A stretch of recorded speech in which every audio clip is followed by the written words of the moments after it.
يلقب منتخب المغرب بأسود الأطلس نسبة للأسد الأطلسي الذي هو نوع من الأسود كان يعيش في جبال الأطلس في المغرب.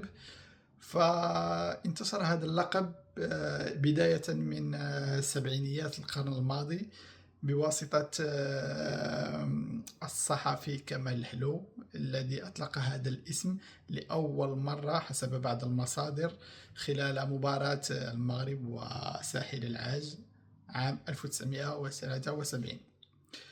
آه، كما يحتل الأسد رمزية خاصة في التاريخ المغربي والثقافة المغربية، بما أنه يرمز للشجاعة والندية والقوة.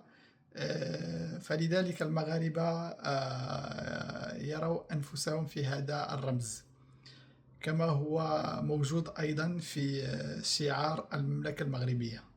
هوية المنتخب المغربي كهوية الشعب المغربي هي هوية يعني نشأت ابتداء من الرؤية السياسية. يعني كانت الفكرة في الأول هي خلق رمز يثبت السيادة، فبعد ذلك كانت الفكرة هي خلق منتخب يحقق إنجازات،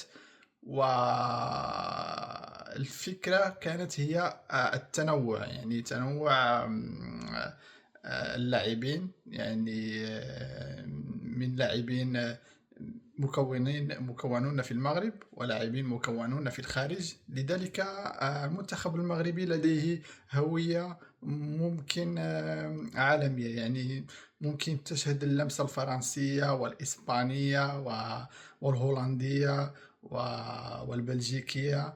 وهذا يعني هذا التنوع الثقافي يعني يحدث هوية فريدة من نوعها، ويعطي نوع من اللعب يعني فيه غنى وفيه رؤى كثيرة ممكن تعطي إضافة إلى الكرة العالمية. أبرز اللاعبين الذي أعطوا توهج للكرة المغربية ممكن نذكر بداية أحمد فراس الذي قاد المغرب لنيل لحصد اللقب الإفريقي عام 1976.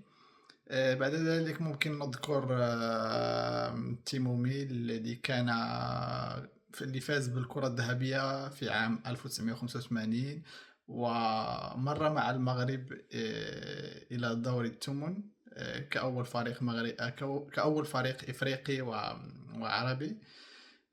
ممكن نذكر أيضا بادو الزكي اللي كان من أحسن الحراس. ممكن نذكر الخلج. ممكن نذكر بودر بالة عزيز. ممكن نذكر الشماخ مؤخرا، باصير، كاماتشو، ولاعبين كثيرين. حاليا ممكن نذكر حكيمي، بونو، حكيم زياش اللي يعني قفزوا بالكرة المغربية قفزة إلى الأمام.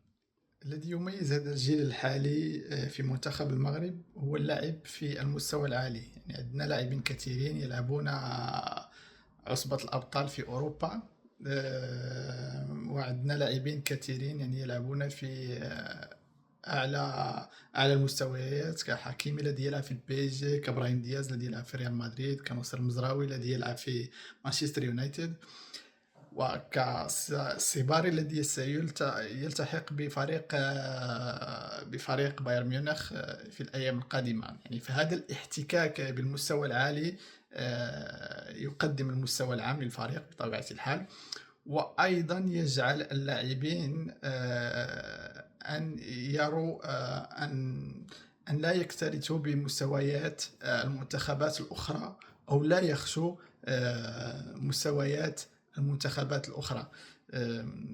أيضا معطى ثاني، اللاعبين المغاربة يجدون اللعب في مراكز عديدة، وهذا أيضا يميز هذا الجيل الحالي. يستحق منتخب المغرب المتابعة في كأس العالم لأنه يقدم كرة جميلة، تحولات جميلة من الدفاع إلى الهجوم ابتداء من الحارس. يقدم أسلوب سلس، أسلوب جد حداثي، وخصوصا مع هذا المدرب. أيضا المغرب يوجد في التوب 10، يعني من كبار القوم، فهذا عادي جدا أن يتابع. والمغرب يبقى فائز بكأس العرب، كأس إفريقيا وصل إلى نصف نهاية النسخة الماضية، فمن الطبيعي أن يتابع من أبرز الفرق في هذا الكأس. الجمهور المغربي شغوف جدا بكرة القدم، وعندنا فرق كثيرة، عندها إلترات تقوم بتشجيع خيالي بأهاجيز أغاني وتيفوهات عالمية. فأيضا المنتخب المغربي عنده إلترا اسمها روسو فيردي، وتتكون من أعضاء مجموعة من الإلترات في المغرب، وهنا كان الهدف هو الاجتماع وخلق شيء للمنتخب. راح يبدو الأمر صعبا شيئا ما أن نجعل كرة القدم كوسيلة لتقريب الشعوب، لأن في كرة القدم يوجد رابح يوجد خاسر، فهذا لا يساعد، لكن ليس مستحيل. ممكن الفكرة هي فصل الرياضة عن الخطاب السياسي والخطاب القومي، ويعني جعل الرياضة يعني شيء يعني رياضي محض. ممكن يكون هذا هو الحل. شكرا لتتبعكم، وديما مغرب.